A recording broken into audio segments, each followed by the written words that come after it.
September 15 திருச்சியில் பேரறிஞர் அண்ணாவின் பிறந்தநாள் மாநாடு. தலைவர் வைகோ மற்றும் இளந்தலைவர் துரை வைகோ MP அழைக்கிறார்கள். அணிதிரள்வோம், ஆர்ப்பரிப்போம், அங்கீகாரம் பெறுவோம். குறைந்த விலை, நிறைந்த தரம், தங்கள் தேவைகள் அனைத்தும் ஒரே இடத்தில். ஜெயச்சந்திரன். ஆச்சி ராயல் குலோப் ஜாமுன் பேக்ஸ், ஒன்று வாங்கினால் ஒன்று இலவசம். இன்ஸ்டாகிராம், ஃபேஸ்புக்கு, ஓகே, அடுத்தது ட்விட்டர், இந்த social media, video games, YouTube, WhatsApp, இதான் அதிகமாக பயன்படுத்துகிறீங்க. இந்த சோசியல் மீடியா நெட்வொர்க்கில் அவன் பரப்பி இனிஷியலாக இது ஒரு சேலஞ்ச், யாரையும் ஹார்ம் பண்ணாத சேலஞ்ச் என்று சொல்லி அதை பரப்பி 50 நாளில் உங்களுக்கு ஒவ்வொரு டாஸ்க்காக கொடுத்துட்டே இருப்போம். 50 நாளில் நீங்கள் பண்ணீங்க அப்படின்னா 50வது நாள் நீங்கள் முக்தி அடையலாம் என்று உங்களுக்கு ஒரு டாஸ்க் கொடுத்துருவோம். ஒரு லிங்க் வரும் உங்களுக்கு வாட்ஸ்அப்பில், ஃபேஸ்புக்கில், நீங்கள் எதை யூஸ் பண்ணுறீங்களோ அதில் லிங்க் வரும். அந்த லிங்கை கிளிக் பண்ண உடனே உங்கள் ஃபோனில் இருக்கக்கூடிய, மொபைல் ஃபோனில் இருக்கக்கூடிய ஃபோட்டோஸ், ஆடியோ, வீடியோ எல்லாம் அவனுக்கு போயிடும். அவன் அனுப்புவான். இந்த ஃபோட்டோவை நீங்கள் எல்லாம் செல்ஃபி எடுத்து வச்சுருப்பீங்க, பர்சனலாக எடுத்து வச்சுருப்பீங்க. இதெல்லாம் எடுத்து நான் சொல்கிறத கேட்கலைன்னா நான் அதை பப்ளிஷ் பண்ணுவேன்னு உங்களை மிரட்டுவான். ஐயோ தெரியாமல் மாட்டிக்கிட்டோமோ அப்படின்னு சொல்லி, சரி சொல்கிறத கேளுங்க. முதல்ல ஒரு படம் பாருங்கள், நைட்டு 2 மணிக்கு 1 மணிக்கு அப்படின்னா. படம் தானே பார்க்க சொல்கிறான், பார்ப்போம். காலையில் 4 மணிக்கு எந்திரிச்சு காலையில் போய் காற்று வாங்குங்கன்னு, பரவாயில்லையே, எக்ஸசைஸ் பண்ணுங்கள், யோகா பண்ணுங்கள், இப்படி வரிசையாக சொல்லிகிட்டே இருப்பான்.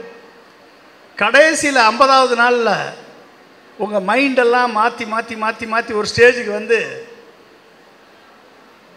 50வது நாளில் நீங்கள் சூசைட் பண்ணி செத்துறணுன்றான். இதை சூசைட் பண்ணி செத்தவங்க மட்டும் 1500 பேர். India, Brazil, US, north America, New Zealand, இத்தனை நாடுகளில். இது கேரளாவிலையும் சில பேர் இறந்துருக்காங்க, தமிழ்நாட்டிலையும் சில பேர் இறந்துருக்காங்க, இந்தியாவிலையும் ஏகப்பட்ட ரிப்போர்ட்டட் கேஸ். உடனே இது பெரிய நியூஸாக பரவணுன்னா ரஷ்யன் போலீஸ் இது யார் பண்ணதுன்னு கண்டுபிடிச்சி, தேடி கண்டுபிடிச்சி இந்த சைக்காலஜி ஸ்டூடெண்ட்டை அரெஸ்ட் பண்ணி கூட்டு வந்து அவனை விசாரிக்கிறாங்க. விசாரித்த உடனே அவன் சொன்னான், நான் செய்வது தெய்வீக பணி அப்படின்னா. என்னையா தெய்வீக பணி? 1600 பேரை கொண்டிருக்க, ஒரு கேமை உருவாக்கி கொடுத்து நீ பண்ணுறது தெய்வீக பணியா என்று கேட்டான். போலீஸ் கேட்டாங்க. அவன் சொன்னான், நான் எல்லாருக்கும் அனுப்புறது இல்லையே, எவன் அதிகமாக ஃபோனில் அடிக்ட் ஆகிருக்கானோ, எவன் தன்னம்பிக்கை இல்லாமல் இருக்கானோ, எவன் லவ் ஃபெயிலியர்னு மூளையில் உட்காந்து அழுகிறானோ, எவன் சோசியல் மீடியாவில் அடிக்ட் ஆகிருக்கானோ, எவன் சினிமாவில் அடிக்ட் ஆகிருக்கானோ, எவன் வந்து தன்னம்பிக்கை இழந்து தாடி வளர்த்துக்கிட்டு திர்றானோ, இவனெல்லாம் பார்த்து அவனுக்கு லிங்க் அனுப்புகிறேன். நான் அனுப்புகிற லிங்கை அவன் கிளிக் பண்ணணும்னு அவசியம் இல்லை, ஆனால் கிளிக் பண்ணி உள்ளே வந்தா அவன் பயாலஜிக்கல் வேஸ்ட். என்னது? அந்த பயாலஜிக்கல் வேஸ்ட்டை, இந்த பூமியின் பாரத்தை குறைப்பதற்கு அவனை காலி பண்ணி 50 நாளில் அவனை காலி பண்ணி மேலே அனுப்புறது தான் தெய்வம் எனக்கிட்ட கட்டளை. ஓகே, உங்கள் பெற்றோர்கள், நண்பர்களே, இளைஞர்களே, மாணவ மாணவிகளே, உங்கள் பெற்றோர்கள் கனவுடன், லட்சியத்துடன் உங்களை வளர்த்தெடுத்துக் கொண்டிருக்கிறார்கள். ஆனால் அந்த லட்சியத்தை மறந்து பகட்டிற்கும், படாடோபத்திற்கும், ஆடம்பரத்திற்கும், பிரம்மாண்டத்தை பார்த்து மயங்கி உங்களை நீங்கள் இழந்தீர்கள் என்று சொன்னால், you are not a child. நீங்கள் தனித்துவமானவர்கள், தனித்துவமானவன் அல்ல. நீங்கள் பயாலஜிக்கல் வேஸ்ட் என்று ஒருத்தன் கிளம்பி 1500 பேரை மேலே அனுப்பியிருக்கான் அப்படின்னா நன்றாக உணர்ந்து கொள்ளுங்கள். லட்சியம் கொண்ட எவரையும் யாரும் அடிமைப்படுத்த முடியாது. ஓகே, அந்த லட்சியம் என்ற உங்களுக்கு விதையை விதைத்தவர் தான் பேரறிஞர் அண்ணா அவர்கள். அந்த லட்சிய விதை விதைத்தவர் தான் கலைஞர் கருணாநிதி அவர்கள். அந்த லட்சிய விதை விதைத்தவர் தான் இன்றைய முதல்வர் திரு மு.க. ஸ்டாலின் அவர்கள். அந்த லட்சிய விதை விதைத்தவர் தான் டாக்டர் ஏபிஜே அப்துல் கலாம் அவர்கள். ஓகே, லட்சியம் கொண்ட யாரையும் சினிமா அடிமைப்படுத்த முடியாது, சோசியல் மீடியா அடிமைப்படுத்த முடியாது, வீடியோ கேம்ஸ் அடிமைப்படுத்த முடியாது, ஃப்ரெண்ட்ஸே அடிமைப்படுத்த முடியாது, லவ் அடிமைப்படுத்த முடியாது. லவ் வரும், வரக்கூடாதுன்னு இல்லை, கண்டிப்பாக வரணும், அந்த வயசில் வரணும். ஆனால் அதுக்கு நீங்கள் அடிமையிடக்கூடாது. நம்மை சுற்றி என்ன இருக்கு? நம்மை சுற்றி என்ன இருக்கு? நம்மை சுற்றி அனைத்து தீமைகளும் இருக்கு, அனைத்து நன்மைகளும் இருக்கு. சாக்கடையை தாண்டத்தான் வேணுமே ஒழிய சாக்கடையில் மூழ்கக்கூடாது. எது நல்லது எது கெட்டது என்பதை உணர்ந்து கொள்ள இளைஞர்களுக்கு பக்குவம் வேண்டும், பகுத்தறிவு வேண்டும், சிந்தனை வேண்டும். சிந்தனையற்ற மனிதன் விளக்கு வெளிச்சத்தை பார்த்து அந்த வெளிச்சம் அருமையா பிரகாசிக்குது என்று விளக்கு வெளிச்சத்தில் போய் ஒட்டி கொண்டால் அதில் விட்டில் பூச்சிகளாக மறைந்துதான் போக வேண்டும். ஓகே, பிரம்மாண்டத்தை பார்த்து மயங்கிய எவனும் வாழ்ந்ததாக சரித்திரம் இல்லை. அறிவை பயன்படுத்தி பகுத்தறிவு, பகலவன் தந்தை பெரியார் அவர்கள் நமக்கு பகுத்தறிவு சிந்தனையை விதைத்தார்.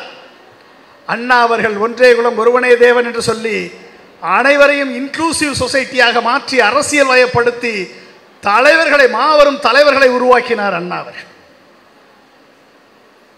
இன்றைய நிலைமை, இன்றைய இளைய சமுதாயம் பகட்டை பார்த்து, ஆடம்பரத்தை பார்த்து, சினிமாவை பார்த்து, டான்ஸை பார்த்து உங்கள் வாழ்க்கையே ஒரு நடனமாக மாற்றி விட்டில் பூச்சிகளாக அழிந்து கொண்டிருக்கிறது இந்த இளைஞர்கள் உலகம். இதை மாற்ற வேண்டும் என்று அண்ணா விதைத்த விதை இந்த திராவிட கழகமும், திராவிட முன்னேற்ற கழகமும், திராவிட மாடல் ஆட்சியும் உங்களுக்கான கனவுகளை நனவாக்குவதற்கு, அந்த கனவுகளுக்கு வடிவம் கொடுப்பதற்கு, உங்களுக்கு லட்சியத்தை உருவாக்குவதற்குத்தான் தங்களது பொன்னான நேரத்தை செலவிட்டு எதிர்கால தலைமுறைக்கு ஒரு மிகப்பெரிய வாய்ப்புகளை உருவாக்கி கொடுத்திருக்கிறார்கள். 64 கோடி இந்திய இளைஞர்கள். The ignited mind of the youth is the most powerful resource on the earth, above the earth, under the earth. சொன்னவர் டாக்டர் ஏபிஜே அப்துல் கலாம். உங்களை போல மன எழுச்சி கொண்ட இளைஞர்கள் இந்தியாவின் சொத்து. இந்த இளைஞர் சமுதாயத்திற்கு கனவுகள் இருக்கிறது. அந்த கனவுகளை லட்சியமாக மாற்றக்கூடிய வல்லமையை கொடுத்தால், வாய்ப்புகளை கொடுத்தால், அந்த இளைஞர்கள் மிகப்பெரிய சாதனை சரித்திரம் படைப்பார்கள் என்பதுதான் அப்துல் கலாம் அவர்கள் கொடுத்த அந்த லட்சிய கனவு. உறக்கத்தில் வருவதல்ல கனவு, உன்னை உறங்க விடாமல் செய்வதுதான் கனவு என்று சொன்னார். அப்படிப்பட்ட வாய்ப்பு உங்களுக்கு கிடைக்குதா? இந்த முதலீடு வளர்ச்சி பாதைனா என்ன? முதலீடு வளர்ச்சி பாதைனா அதுக்கும் எனக்கு என்ன சம்பந்தம் என்று நீங்கள் சிந்திக்க வேண்டும் நண்பர்களே. அந்த பாதை உங்களுக்கு தெளிவான பாதையை காண்பிக்கிறதா? அந்த பாதை உங்கள் கேரியர் கைடன்ஸில் உங்கள் கேரியருக்கு படியமைத்து கொடுக்கிறதா? உங்கள் வாழ்க்கையை முன்னேற்றுவதற்கு பயன்படுகிறதா என்பதை நீங்கள் உணர வேண்டும். உங்கள் கனவுகளை லட்சியமாக மாற்றி அந்த லட்சியத்தின் மூலமாக நீங்கள் வெற்றி படிக்கட்டை தொட வேண்டும். நான் தனித்துவமானவன் என்று நீங்கள் உணர்ந்த அடுத்த வினாடி வரலாற்றிலே உங்களுக்காக ஒரு பக்கம் ஒதுக்கப்பட்டுவிடும். அந்த பக்கத்தை வருங்கால சந்ததி திரும்ப திரும்ப படிக்க வைப்பது உங்கள் லட்சியத்தில் இருக்கிறது, உங்கள் கனவில் இருக்கிறது. அப்படிப்பட்ட கனவுகளோடு இருக்கக்கூடிய இளைஞர்களுக்கு ஆளக்கூடிய ஆட்சியாளர்கள் எப்படிப்பட்ட வாய்ப்புகளை உருவாக்கி கொடுத்திருக்கிறார்கள், எப்படிப்பட்ட ஒரு பொருளாதார வாய்ப்புகளை உங்களுக்கு உருவாக்கி கொடுத்திருக்கிறார்கள் என்பதுதான் இங்கு கேள்வி. China, India, Tamil Nadu. இந்தியாவை கம்பேர் பண்ணால் நமக்கு ஈக்குவலண்டான தேசம் சைனா. தமிழ்நாட்டை இந்தியாவை கம்பேர் பண்ணால் முதல் மாநிலம், அனைத்திலும் முதல் மாநிலம் தமிழ்நாடு. அப்போ இந்த தமிழ்நாட்டில் இளைஞர்கள் மட்டும் 2 கோடி பேர் இருக்காங்க. இளைஞர்கள் மட்டும் 2 கோடி பேர். இதில் 1,20,00,000 பேர் 10th 12th டிராப் அவுட். 70 லட்சம் பேர் டிகிரி முடித்தவங்க. எவ்வளவு? 70 லட்சம் பேர் டிகிரி முடித்தவங்க. 4 லட்சம் பேர் போஸ்ட் கிராஜுவேஷன், பிஹெச்டி, டாக்டர்ஸ், அந்த மாதிரி. இத்தனை காம்பினேஷனுக்கும் ஒரு ஆஸ்பிரேஷன் இருக்கு, கனவு இருக்கு. இவர்களது தனிநபர் வருமானத்தை உயர்த்தி காட்ட வேண்டும் என்ற லட்சியம் ஆளக்கூடிய அரசுக்கு இருக்கிறது. ஒட்டுமொத்த இந்தியாவின் தனிநபர் வருமானம் வருடத்திற்கு 1.25 லட்சம் ரூபா. இந்தியாவின் தனிநபர் வருமானம். தமிழ்நாட்டை ஆளக்கூடிய திராவிட கட்சிகளின் ஆட்சியில், திராவிட மாடல் அரசில் தனிநபர் வருமானம் 3 லட்சம் ரூபா. ஓகே, 3 லட்சம். ஆனால் இலக்கு 8 லட்சம் ரூபா பெர் ஆனம். 8 லட்சம் ரூபானா மாதம் எவ்வளவு? மாதம் எவ்வளவு? 8 லட்சம் ரூபா. வருஷத்துக்கு 8 லட்சம் ரூபா சம்பளம் வாங்கினீங்க அப்படின்னா மாதம் எவ்வளவு சம்பளம்? டிகிரி முடித்தவங்க எவ்வளோ ஆச்சு? 60 கிட்டத்தட்ட குறைஞ்சது 60,000 ரூபா சம்பளம் வாங்கணும். ஓகே, இப்போ எவ்வளோ வாங்குறீங்க? 30,000 ரூபா சம்பளம் வந்து தனிநபர் வருமானம். 60,000 ரூபா சம்பளத்தை வாங்குவதற்கு உரிய வாய்ப்புகளை ஒரு அரசு உருவாக்கி கொடுப்பதில் எந்த அரசு முன்னணியில் நிற்கிறது, எந்த அரசு அதற்கான செயல் திட்டங்களை முன்னெடுக்கிறது, அந்த அரசின் மூலமாக உங்கள் குடும்பம், உங்களது எதிர்காலம், உங்கள் குழந்தைகளின் எதிர்காலம் சிறக்குமா, இல்லை விட்டில் பூச்சிகளாக நீங்கள் எடுக்கக்கூடிய முடிவுகள் உங்கள் தலையெழுத்தை மாற்றி படுகொடியில் தள்ளுமா என்பதை நீங்கள் முடிவெடுக்க வேண்டிய நேரம். நண்பர்களே, ஒரு சின்ன கம்பேரிசன். எம்ப்ளாய்மெண்ட் ஷேர், வேலை வாய்ப்பு இந்தியாவுக்கும் சைனாவுக்கும் எந்தெந்த துறையில் வேலை வாய்ப்பு அப்படின்னு பார்த்தீங்கன்னா, அக்ரிகல்ச்சர், விவசாயத்தில் இந்தியாவில் 43.5% ஒட்டுமொத்த வேலை வாய்ப்பு, ஒட்டுமொத்த எம்ப்ளாய்மெண்ட்டில் வேலை வாய்ப்பு செய்யக்கூடிய தகுதி பெற்ற நபர்களில் 43.5% விவசாயத்தில் இருக்கக்கூடிய நாடு இந்தியா. சைனாவில் 22.5% தான். சைனாவில் நம்மளோட பாதி பேர் தான் விவசாயத்தில் இருக்காங்க. Industry, manufacturing, construction, mining, industry செக்டாரில் இந்தியாவில் 24% வேறு தான் வேலை வாய்ப்பில் இருக்காங்க. சைனாவில் 32% சைனாவில் வந்து இண்டஸ்ட்ரியில் இருக்கான். சர்வீஸ் செக்டாரில் இந்தியாவில் 33% சர்வீஸ் செக்டார். சர்வீஸ் செக்டார்னா bank, IT enabled services, hotel industry, இந்த மாதிரி பல்வேறு இண்டஸ்ட்ரியில் இருக்காங்க. சைனாவில் அரௌண்ட் 45% சைனாவில் வந்து சர்வீஸ் செக்டாரில் இருக்காங்க. இதில் பாதி அவுட்புட் இருக்கக்கூடிய சைனா 22% பேர் தான் அக்ரிகல்ச்சரில் ஒர்க் பண்ணுறான். அவனுடைய ஏற்றுமதி எவ்வளோ தெரியுமா? $100 பில்லியன் அக்ரிகல்ச்சர் ஃபுட் ப்ராடக்ட்ஸ். இந்தியாவில் 43% சர்வீஸ் செக்டாரில் இருக்கான். ஏற்றுமதி எவ்வளோ தெரியுமா? $43 பில்லியன். $100 பில்லியன் அவன், நம்ம 43. இந்தியா வந்து $43 பில்லியன். அப்போ இந்தியாவுடைய ப்ரொடக்டிவிட்டி, அதிகமான பேர் வேலை பார்த்து ப்ரொடக்டிவிட்டி இல்லை. ஆனால் சைனாவுக்கு ஈக்குவலான்ட்டாக இருக்கக்கூடிய ஒரே ஒரு நாடு தமிழ்நாடு மட்டும்தான். ரைஸ் ப்ரொடக்டிவிட்டி, அரிசி உற்பத்தியில் சைனாவோட ப்ரொடக்டிவிட்டி 6 டன் பெர் ஹெக்டேர், இந்தியாவுடைய productivity 2 to 3 ton per hectare, தமிழ்நாட்டுடைய productivity 6 to 7 ton per hectare. SRI மெத்தடை கொண்டு வந்து இந்த சாதனையை படைத்தவர் முதலாக கலைஞர் கருணாநிதி அவர்கள். சுகர்கேன் ப்ரொடக்டிவிட்டி சைனாவுக்கு ஈக்குவலண்டா தமிழ்நாடு மட்டும்தான் 150 ton per hectare. Bihar, Uttar Pradesh, மத்திய பிரதேசம் அத்தனை மாநிலங்களும் ப்ரொடக்டிவிட்டியில் 80 டன் பெர் ஹெக்டேர் தான். தமிழ்நாடு மட்டும்தான் 180 ton per hectare. SSI method, system of sugarcane initiative, precision technology, இதெல்லாம் பார்க்குறப்ப நீங்கள் பார்த்தீங்க அப்படின்னா இந்த அக்ரிகல்ச்சரில் இந்தியா வந்து 18% ஆஃப் த ஜிடிபி, ஜிடிபியில் 18%, 33 லட்சம் கோடி அக்ரிகல்ச்சர்லேருந்து வருது. சைனா வந்து 7% ஆஃப் த ஜிடிபி தான், 7% ஆஃப் த ஜிடிபி தான். சைனாவுடைய வருமானம் எவ்வளோ தெரியுமா? $1.2 ட்ரில்லியன். $1.2 ட்ரில்லியன் எவ்வளோ ஆச்சு? 100 லட்சம் கோடி. 100 லட்சம் கோடி.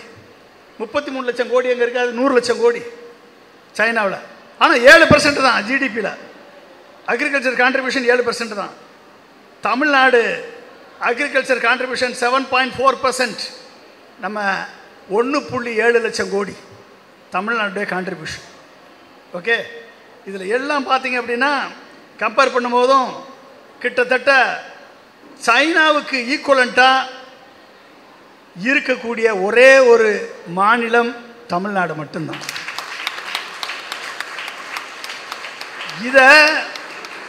இது பாக்கெட்டாக இருக்குது. இந்த பாக்கெட்டை தமிழகம் முழுக்க செயல்படுத்தணும் அப்படின்ற நிலைமை வரும் பொழுது செயல்படுத்தக்கூடிய தகுதியும் திறமையும் பெற்ற இந்த அரசு தொடருமானால் கண்டிப்பாக சைனாவுக்கு போட்டியாக இந்தியா இல்லை, தமிழகம் வரும்.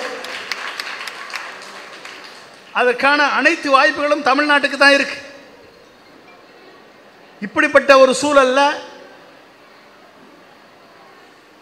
எப்படிப்பட்ட இன்வெஸ்ட்மெண்ட்டை சைனாவும் இந்தியாவும் கொண்டு வருது அப்படின்னு நீங்கள் பார்த்தீங்கன்னா, gross domestic gross fixed capital formation சொல்லுவாங்க. Gross fixed capital formation. எத்தனை பேர் பிகாம் படிக்கிறீங்க? பிகாம் எத்தனை பேர்? இல்லையா? இங்கே இல்லை. Cross fixed okay capital formation பேர். இதுதான் மெயின். இந்த கிராஸ் ஃபிக்ஸடு கேபிட்டல் ஃபார்மேஷன் அப்படின்னா இன்வெஸ்ட்மெண்ட் வந்து ப்ராப்பரான கேபிட்டலை உருவாக்கக்கூடிய நாடு எதுவோ அந்த நாடு தான் வளர்ச்சியில் அதிகமாக வரும். China gross capital formation China என்ன பண்ணுது அப்படின்னா கிட்டத்தட்ட ஜிடிபியில் 41 to 43% of the GDP. India 29லேருந்து 31% தான் கிராஸ் ஃபிக்ஸடு கேபிட்டல் ஃபார்மேஷன் ஜிடிபியில். இதில் இந்தியாவுடைய எஃப்டிஐ $81 பில்லியன் வருஷத்துக்கு. சைனாவுடைய எஃப்டிஐ $200 பில்லியன். $81 billion, $200 billion. நம்மளை விட 2 மடங்குன்னு வச்சுக்கோங்க, 2 மடங்கு அதிகமாக இருக்குது. ஆனால் சைனாவுடைய பொருளாதாரம் எங்கே இருக்குது?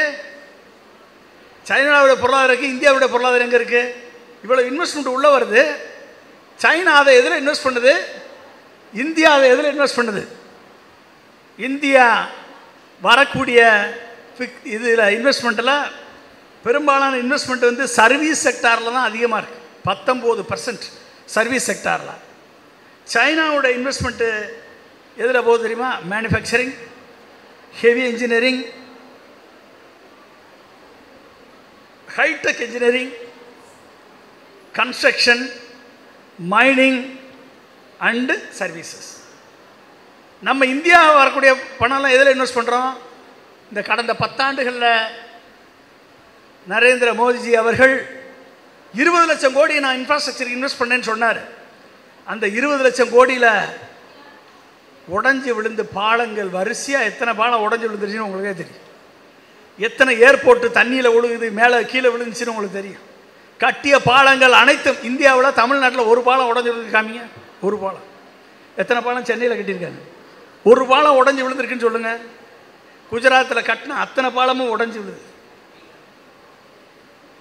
ரயில்வே ஸ்டேஷன், ஏர்போர்ட், சீ போர்ட் 20 லட்சம் கோடியை போட்டு அதில் எத்தனை லட்சம் கோடி உருப்படியாக ரோடு போட்ட ரோடு 6 மாதத்தில் ஒன்றும் இல்லாமல் போன ரோடாக இருக்கு. அப்போ 20 லட்சம் கோடி எங்கே போகுது? IT services, road, construction, infrastructure டெவலப்மெண்ட்னு போகும்பொழுதும் கேபிட்டல் ஃபார்மேஷன் நடக்கலை. கேபிட்டல் ஃபார்மேஷன் நடக்கலை அப்படின்னா பொருளாதாரம் வளராது. அப்போ சைனாவுக்கு வரக்கூடிய அத்தனை இன்வெஸ்ட்மெண்ட்டையும் மேனுஃபேக்சரிங்கில் போடுறான், மேனுஃபேக்சரிங் ஹப்பாக மாற்றுறான். ஒரே ஒரு வார்த்தை 1980 இந்தியாவின் ஃபாரின் எக்ஸ்சேஞ்ச் ரிசர்வ் $200 பில்லியன். சைனாவுடைய ஃபாரின் எக்ஸ்சேஞ்ச் ரிசர்வ் நம்மளை விட பாதி கூட இல்லை 1980. இன்னைக்கு இந்தியாவுடைய ஃபாரின் எக்ஸ்சேஞ்ச் ரிசர்வ் அந்நிய செலாவணி கையிருப்பு $650 பில்லியன். சைனாவுடைய foreign exchange reserve $7 trillion, $7 trillion, 10 மடங்கு அதிகம். எதனால்? வரக்கூடிய இன்வெஸ்ட்மெண்ட்டை மேனுஃபேக்சரிங்கில் பண்ணா, அதாவது மேனுஃபேக்சர் லோக்கலி, மார்க்கெட் குளோபலின்னா. சைனாவில் உற்பத்தி செய்வோம், உலகமெங்கும் விற்பனை செய்வோம்னா. அதுக்கான மேனுஃபேக்சரிங் ஹப்பை உருவாக்கணும், மேனுஃபேக்சரிங் ஃபெசிலிட்டியை உருவாக்கணும். அப்படிப்பட்ட ஒரு வாய்ப்பு உருவாகியதனால் இன்னைக்கு சைனா ஒரு மிகப்பெரிய ஒரு அமெரிக்காவுக்கு சேலஞ்ச் பண்ணக்கூடிய நாடாக, நீ எத்தனை வரி விதிச்சாலும் விதிச்சுக்கோ, அதை எதிர்த்து என்னால் சமாளிக்க முடியும் என்று சொல்லி அமெரிக்கா மேலே வரியை விதித்தவன் China.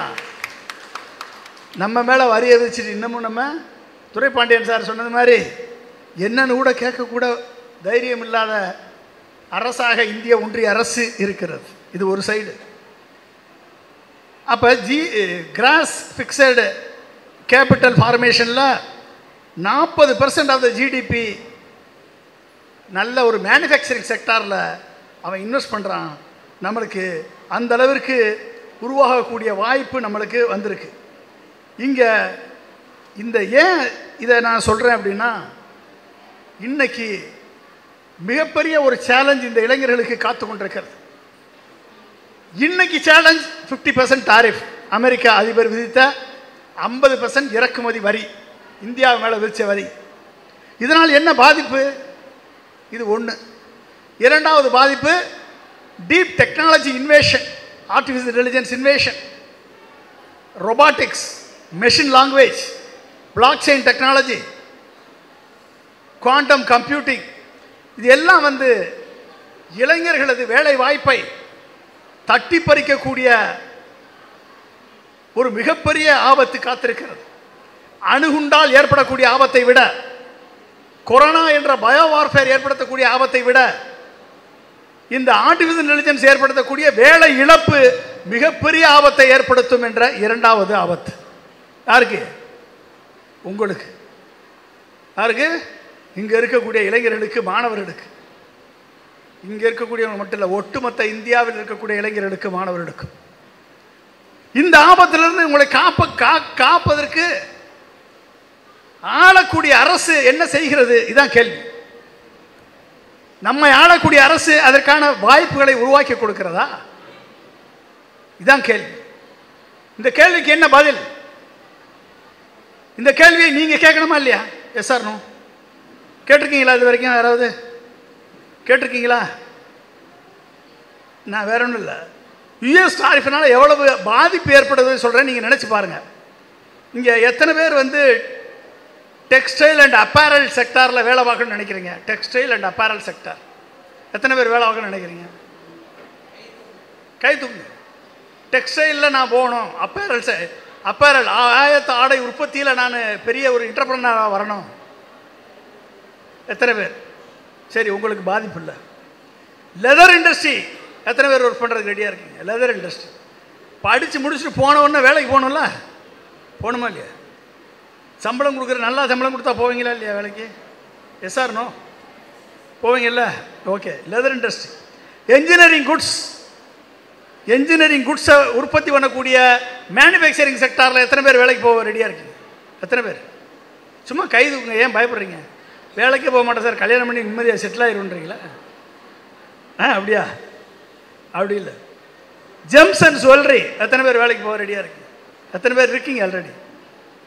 Gems and jewellery. Seafood processing, அடுத்து பவுல்ட்ரி அண்ட் மீட், எத்தனை பேர்?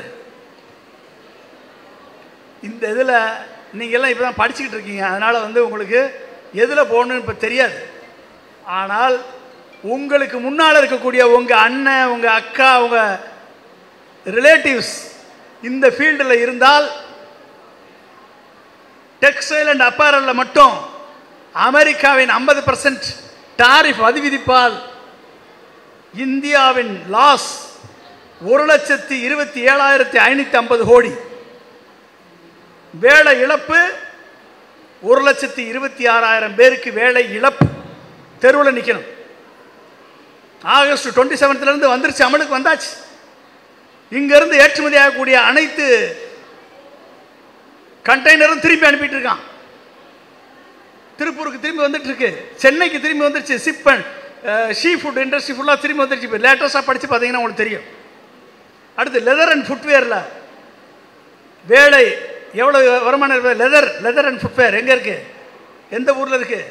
வேலூர், ஆம்பூர், ராணிப்பேட்டை டேனரிஸ். நான் முதல்ல சொன்னது திருப்பூர், ஈரோடு, கரூர் கிளஸ்டர் ஃபஸ்ட்டு. ரெண்டாவது இப்போ சொல்கிறது லெதர். இது எங்கே? வேலூர், ஆம்பூர், ராணிப்பேட்டை டேனரிஸ். இதில் மட்டும் இந்தியாவில் ஒட்டுமொத்த இந்தியாவில் ஏற்றுமதி இழப்பு 25,500 கோடி. தமிழ்நாட்டில் 7,650 கோடி. லெதர் இண்டஸ்ட்ரியில். டெக்ஸ்டைல் அப்பேரலில் 1,27,000 கோடி. இந்தியா முழுக்க தமிழ்நாட்டில் மட்டும் 21,250 கோடி. ஒட்டுமொத்த திருப்பூர் மட்டுமே 50,000 கோடிக்கு எக்ஸ்போர்ட் பண்ணுது. இந்த 50,000 கோடியில் 21,250 கோடி அவுட். 1,20,000 பேருக்கு வேலை இல்லை. திருப்பூரில் வேலை இல்லைன்னா, ஒரு ஆளுக்கு வேலை இல்லைன்னா எத்தனை பேர் பாதிக்கப்படுறாங்க? 4 பேர். அந்த குடும்பம் சேர்த்து 4 பேர் பாதிக்கப்படுறாங்க. என்ஜினியரிங் குட்ஸ் இந்தியா முழுமைக்கும் 85,000 கோடி லாஸ். தமிழ்நாட்டில் 8,500 கோடி லாஸ் வரப்போகுது. வேலை இழப்பு. ஜெம்ஸ் அண்ட் ஜுவல்லரியில் 51,000 கோடி இந்தியா முழுக்க. தமிழ்நாட்டில் 4,250 கோடி லாஸ். இதனால் வேலை இழப்பு எத்தனை பேர்? கிட்டத்தட்ட 60,000 பேருக்கு வேலையெல்லாம் போகுது. யார்? தங்க நகை செய்கிறவங்க, ஜுவல்லரி பண்ணுறவங்க, இந்த மாதிரி. சீ ஃபுட்டு, ஷ்ரிம்ப் அண்ட் ஃபிஷ்ஷு, இதில் மட்டும் இந்தியா முழுக்க 29,750 கோடி. தமிழ்நாட்டில் 15,030 கோடி, 1,530 கோடி. இதில் வேலை இழப்பு கிட்டத்தட்ட 1,00,000 பேருக்கு வேலை இழப்பு. 1,00,000 பேர். Poultry and meet industry. Poultry and meet நம்ம அதிகமாக எக்ஸ்போர்ட் பண்ணுறதில்ல, கம்மியாக தான் எக்ஸ்போர்ட் பண்ணுறோம். அதில் 3,400 கோடி இந்தியா முழுக்க. தமிழ்நாட்டில் 170 கோடி பாதிப்பு. இப்படி ஒட்டுமொத்தமாக பார்த்தீங்கன்னா இந்தியா முழுக்க other industry, agriculture, auto, chemicals, IT, linked goods இதெல்லாம் சேர்த்து பார்த்தீங்கன்னா கிட்டத்தட்ட 85,000 கோடி லாஸு. தமிழ்நாட்டில் மட்டும் 10,200 கோடி லாஸ். இந்த இண்டஸ்ட்ரி ஃபுல்லாக. இது இப்போ வரப்போகுது. இதை தடுப்பதற்கு தமிழக முதல்வர் நடவடிக்கை எடுங்கள் என்று பாரத பிரதமர் மோடி அவர்களுக்கு லெட்டர் எழுதியிருக்காரு. இது வரைக்கும் பதிலே கிடையாது. அப்போ கிட்டத்தட்ட டோட்டலாக பார்த்தீங்கன்னா 3,82,500 கோடி இந்தியாவில் ஏற்படக்கூடிய பாதிப்பு. உங்களுக்கு தெரியுமா? ஒட்டுமொத்தமாக அமெரிக்காவுக்கு ஏற்றுமதி செய்யக்கூடிய அளவு $80 பில்லியன். 80 பில்லியனா 6.8 லட்சம் கோடி. அதில் 3,82,000 கோடி இழப்பு இந்தியாவுக்கு ஏற்படுகிறது. அதில் தமிழ்நாட்டுக்கு 53,550 கோடி இழப்பு. 53,550 550 கோடி இழப்பு ஏற்பட போகிறது. அப்போ இத்தனை பேருக்கு வேலையெல்லாம் போகுது. மோடி என்ன பண்ணியிருக்கார்? இப்போ தான் மணிப்பூருக்கு போயிருக்கார். நம்ம தமிழக முதல்வர் மு.க. ஸ்டாலின் என்ன போனார்?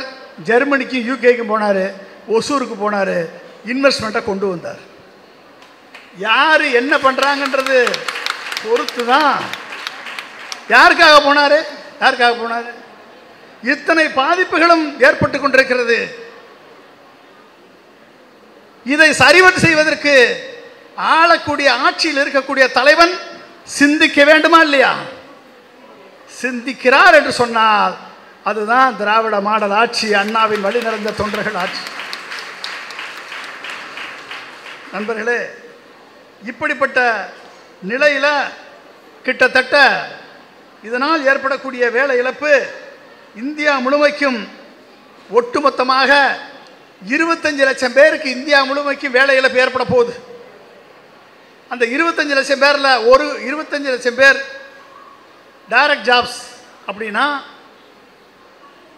கிட்டத்தட்ட 25 மில்லியன் 2.5 மில்லியன் இந்தியாவில். அப்போ 25 லட்சம் பேர் கிட்டத்தட்ட 4 பேர்னா 1 கோடி பேருக்கு வேலை இழப்பு ஏற்பட போகிறது. தமிழ்நாட்டில் 14 லட்சம் பேர் இதனால் பாதிக்கப்பட போகிறாங்க. இந்த 14 லட்சம் பேர் இதை பாதிக்கப்பட போகிறது. அதிகமாக இருக்கிறது யாரு? இளைஞர்கள். அதிகமாக இருக்கிறது யாரு? இளைஞர்கள். நீங்கள் உங்கள் வேலை வாய்ப்பு பாதிக்கப்படும். அப்போ எதுக்கு என்ன செய்யணும்? அதுக்கு தேவையான நடவடிக்கை எடுக்கணுமா இல்லையா? சரி பண்ணுவதற்கு நடவடிக்கை எடுக்கணுமா இல்லையா? அப்போ இந்த நடவடிக்கைக்கு தமிழகம் எப்படி நடவடிக்கை எடுக்கிறது, இந்தியா எப்படி நடவடிக்கை எடுத்தது என்பதை நம்ம பார்த்தோம்னா, உங்களது எதிர்காலத்தை கட்டமைப்பதற்கு, உங்களது எதிர்காலத்திற்கான வாய்ப்புகளை, வசதிகளை உருவாக்கி கொடுப்பதற்கு படிக்கிறது உங்கள் பொறுப்பு. உங்களை படிக்க வைக்கிறது உங்கள் பெற்றோர்களது பொறுப்பாக இருந்தாலும், அந்த படிக்க வைப்பதற்கு உங்களை கல்லூரிக்கு கொண்டு வருவதற்கு அரசு 1000 ரூபாய் பெண்களுக்கு கொடுத்து கொண்டிருக்கிறது. மகளிருக்கு பஸ் இலவசமாக கொடுத்து கொண்டிருக்கிறது. மாணவர்களுக்கு தமிழ் முதல்வன் திட்டத்தை கொடுத்து கிட்டத்தட்ட 40 லட்சம் பேருக்கு ஸ்கில் டெவலப்மெண்ட் கொடுக்கக்கூடிய ஒரே ஒரு மாநிலம் தமிழ்நாடு தான். வேற எந்த மாநிலம் கிடையாது. 40 லட்சம் பேர். நான் முதல்வன் ஸ்கீம், முதல்வர் கனவில் உதித்த திட்டம். 40 லட்சம் பேர் படித்தவன் 60 லட்சம் பேர் இருக்கான். 60லேருந்து 70 லட்சம் பேர். அதில் 40 லட்சம் பேரை ஃபோக்கஸ் பண்ணி கொடுப்பது யாரு?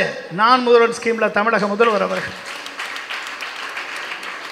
இந்த மேனுஃபேக்சரிங் செக்டாரில், விவசாயத்துறையில், மேனுஃபேக்சரிங் செக்டாரில் 1 கோடியே 20 லட்சம் பேர் 10th 12th டிராப் அவுட் ஆன இளைஞர்கள். அவர்கள் சர்வீஸ் செக்டாரில் இருக்காங்க, இண்டஸ்ட்ரியல் செக்டாரில் இருக்காங்க, மேனுஃபேக்சரிங் செக்டாரில் ஒர்க் பண்ணுறாங்க. இவர்களுக்கான வாய்ப்புகளை உருவாக்கி கொடுப்பதில் எந்த அரசு சாதனை படைத்திருக்கிறது என்று சொல்வதுதான் நமது அனாலிசிஸ். நீங்கள் தமிழகம் செல்வி ஜெயலலிதா அவர்கள் 2011 ஆட்சி அமைக்கும் பொழுது தமிழ்நாடு விஷன் 2023 என்ற விஷன் திட்டத்தை நான் கொடுத்தேன் அவங்களுக்கு. அந்த விஷனில் ஃபிக்ஸ் பண்ணது என்ன தெரியுமா? 10 ஆண்டுகளில் 15 லட்சம் கோடி இன்வெஸ்ட்மெண்ட்டாக உள்ளே கொண்டு வரணும். 10 ஆண்டுகளில் 2011லேருந்து 2023க்குள்ளே, 2012 தான் அது செயல்பாட்டுக்கு வந்தது. 2023க்குள்ளே 15 லட்சம் கோடி இன்வெஸ்ட்மெண்ட் கொண்டு வர இலக்கை நிர்ணயித்து தனிநபர் வருமானத்தை 7 லட்சமாக உயர்த்தி, இந்த எஜுகேஷன் பிரமிடில் 2 கோடி பேர் இருக்காங்க. 1 கோடியே 20 லட்சம் பேர் 10th 12th டிராப் அவுட்டு, 60 லட்சம் பேர் கிராஜுவேட்டு, 4 லட்சம் பேர் போஸ்ட் கிராஜுவேட்ஸ் அண்ட் பிஹெச்டி. இதில் அதிகமான கீழே இருக்கக்கூடிய பிரமிடில் கீழே இருக்கக்கூடிய இளைஞர்களுக்கும் மாணவர்களுக்கும் வாய்ப்புகளை உருவாக்கி கொடுக்கணும்னா 10 ஆண்டுகளில் 15 லட்சம் கோடியை நீங்கள் வெளிநாட்டு முதலீடாக, அந்நிய முதலீடாக இந்தியாவிற்கு கொண்டு வந்து அதை ஃபிக்ஸடு கேபிட்டல் ஃபார்மேஷன் திட்டங்களில் முதலீடு செய்து அதன் மூலமாக தமிழகத்தினுடைய பொருளாதாரத்தை நீங்கள் உயர்த்த வேண்டும் என்ற இலக்கை நான் நிர்ணயம் பண்ணி கொடுத்தேன். அதுக்கப்புறம் அவங்களுக்கு நம்மளுக்கும் தொடர்பு இல்லை, அது முடிஞ்சு. ஜெயலலிதா அவர்கள் 2015 ஜிம் குளோபல் இன்வெஸ்டர்ஸ் மீட் நடத்தினாங்க. 2019 திரு எடப்பாடி பழனிசாமி அவர்கள் குளோபல் இன்வெஸ்டர்ஸ் மீட் நடத்தினார். ரெண்டும் சேர்ந்து அவர்கள் எம்ஓயு போட்டது 2015 90 எம்ஓயு. அதில் அவர்கள் ஃபிக்ஸ் பண்ணது 2 லட்சம் கோடி, 2,60,000 கோடி. அத்தனை பேருக்கு எம்ஓயு போட்டாங்க. 10 லட்சம் வேலைவாய்ப்பை உருவாக்கும் என்று சொன்னார்கள். 2019 எடப்பாடி அவர்கள் முதலமைச்சர் ஆன உடனே அவர் ஒரு குரூப் ஆஃப் இன்வெஸ்டர்ஸ் கான்ஃபரன்ஸ் போட்டு 300 எம்ஓயு சைன் பண்ணார். கிட்டத்தட்ட 3.5 லட்சம் கோடி, மொத்தம் 5.8 லட்சம் கோடி நாங்கள் இன்வெஸ்ட்மெண்ட்டாக கொண்டு வருவோம் என்று சைன் பண்ணாங்க. அதுக்கப்புறம் எடப்பாடி கோட்டு சூட்டு போட்டு வெளிநாட்டுக்கு போய் வெளிநாட்டு முதலீடை ஈர்ப்பதற்கு மாடெல்லாம் போய் பார்த்துட்டு வந்தார். எந்தெந்த மாடு பால் கறக்குது, நல்ல பண்ணையெல்லாம் போய் பார்த்துட்டு வந்தார். பார்த்துட்டு வந்து எல்லாம் சேர்த்து பார்த்தா 5.8 லட்சம் கோடி ஒட்டுமொத்தமாக ஜெயலலிதா அவர்கள் தலைமையிலும் பழனிசாமி அவர்கள் தலைமையிலும் 5.8 லட்சம் கோடியை கொண்டு வர்றோம்னு சொல்லி 10 ஆண்டுகளில் அவர்கள் டிக்ளேர் பண்ணாங்க. சரி, எவ்வளவு ரியலைஸ் ஆயிடுச்சு, எவ்வளவு உண்மையாக வந்தது அப்படின்னு பார்த்தா 67,000 கோடி தான் வந்துச்சு மொத்தம். அதுக்கப்புறம் திரும்பி 2017 ஒரு இன்ஃபர்மேஷன் வந்தது, இந்த 5.8 லட்சம் கோடியில் 10% தான் வந்துச்சுன்னு. 67,000 கோடி கூட வரல, 58,000 கோடி தான் வந்துச்சு அப்படின்னு சொல்லி கவர்மெண்ட் ரெக்கார்டு இருக்குது. இது 10 ஆண்டு கால அதிமுகவினுடைய ஆட்சியில் இன்வெஸ்ட்மெண்ட் கொண்டாந்து நாங்கள் நிர்ணயித்த இலக்குன்னா 15 லட்சம் கோடி 10 ஆண்டுகளில். திரு முத்துவேல் கருணாநிதி ஸ்டாலின் அவர்கள் ஆட்சி பொறுப்புக்கு வந்த உடனே 4.5 ஆண்டு காலத்தில் அவர் கொண்டு வந்த முதலீடு 11 லட்சம் கோடி. 4.5 ஆண்டு காலத்தில் 11 லட்சம் கோடி. வேலை வாய்ப்பு கிட்டத்தட்ட 30 லட்சம் பேருக்கு வேலை வாய்ப்பு.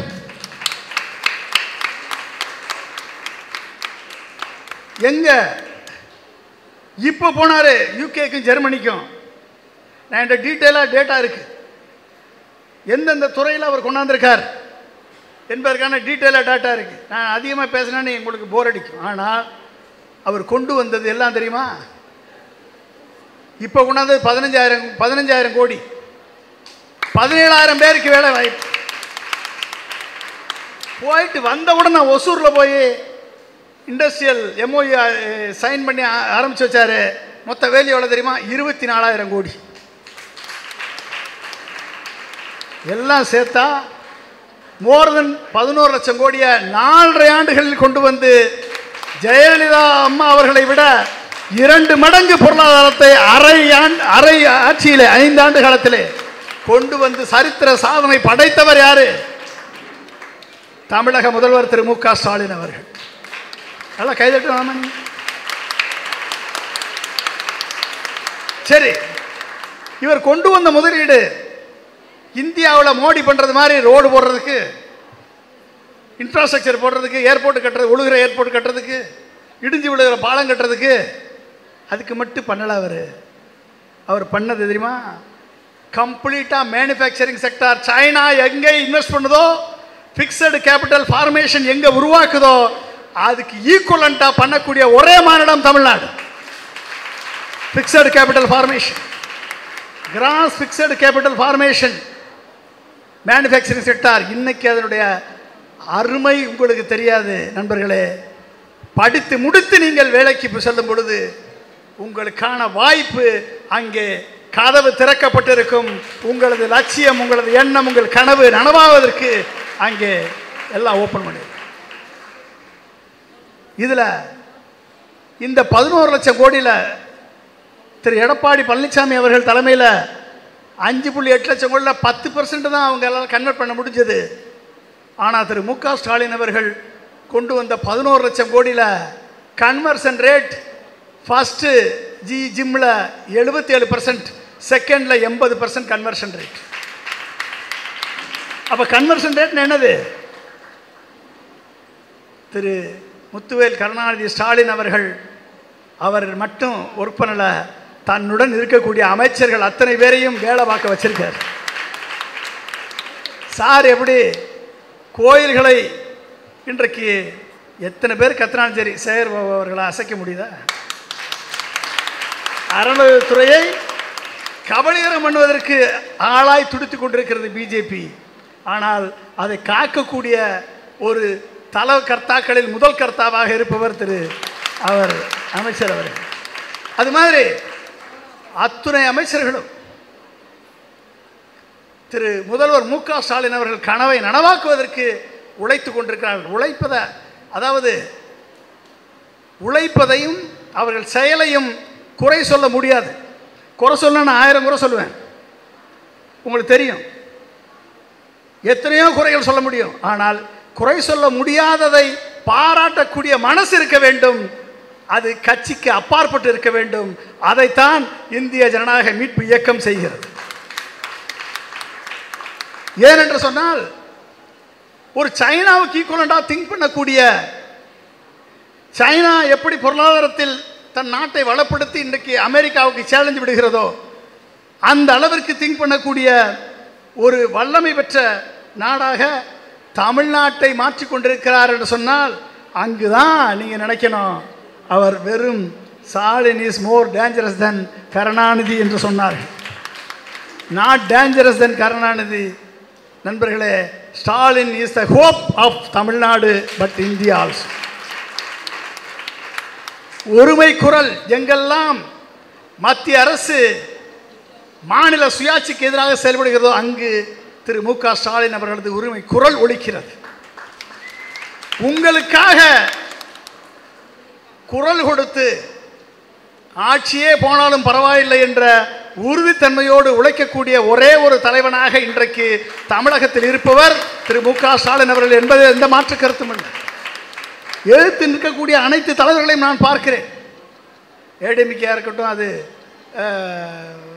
பிஜேபியாக இருக்கட்டும், இல்லை டிவிகேவாக இருக்கட்டும், இல்லை என்டிகேவாக இருக்கட்டும், எந்த தலைவர்களாக இருக்கட்டும், அத்தனை தலைவர்களுக்கும் மேலே சிந்திக்கக்கூடிய, மக்களுக்காக, இளைஞர்களுக்காக, எதிர்காலத்திற்காக சிந்திக்கக்கூடிய தலைவராக திரு மு க ஸ்டாலின் அவர்கள் இருந்து கொண்டிருக்கிறார் என்பதில் எந்த விதமான மாற்று கருத்தும் இல்லை. நண்பர்களே, உங்கள் கனவுகள், லட்சியங்கள் சிதறடிக்கப்படும் பொழுது, உங்களுக்கு வேலை வாய்ப்பு இல்லாத நிலை ஏற்படும் பொழுது,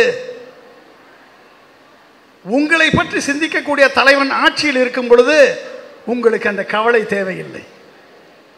அதை மறந்தீர்கள் என்று சொன்னால், அந்த வாய்ப்பை தவறவிட்டீர்கள் என்று சொன்னால் 11.2%, நான் நிர்ணயித்த இலக்கு 15 லட்சம் கோடி. திரு மு க ஸ்டாலின் அவர்கள் இன்னொரு 5 வருஷத்துக்கு இருந்தார்னா 25 லட்சம் கோடியை உள்ள கொண்டு வந்துடுவார். 25 லட்சம் கோடி உள்ள வந்துச்சு அப்படின்னா உங்களது தனிநபர் வருமானம், மாத வருமானம், நண்பர்களே, இளைஞர்களே, டிகிரி முடிச்சிருந்தால், ப்ரொஃபஷனல் டிகிரி இன்ஜினியரிங் முடிச்சிருந்தா உங்களுக்கு குறைந்தது 50,000க்கு மேல வருமானத்தை அனைவரும் பெறக்கூடிய நிலை ஏற்படும். யாரால ஏற்படும்? 5 வருஷத்தில், 4.5 வருஷத்தில், 10 ஆண்டு கால அதிமுக ஆட்சியில் கொண்டு வர முடியாத முதலீட்டை 4.5 வருஷத்தில் கொண்டு வந்த திரு மு க ஸ்டாலினால் முடியுமா முடியாதா? Yes or no? முடியுமா முடியாதா? முடியும். அப்ப அந்த வாய்ப்பு, இரட்டை இலக்க பொருளாதார வளர்ச்சி 11.19%, இது 15%க்கு உயரும், கண்டிப்பாக உயர்ந்தால் தமிழக மக்களது, இளைஞர்களது எதிர்காலம் ஒரு பாதுகாப்பான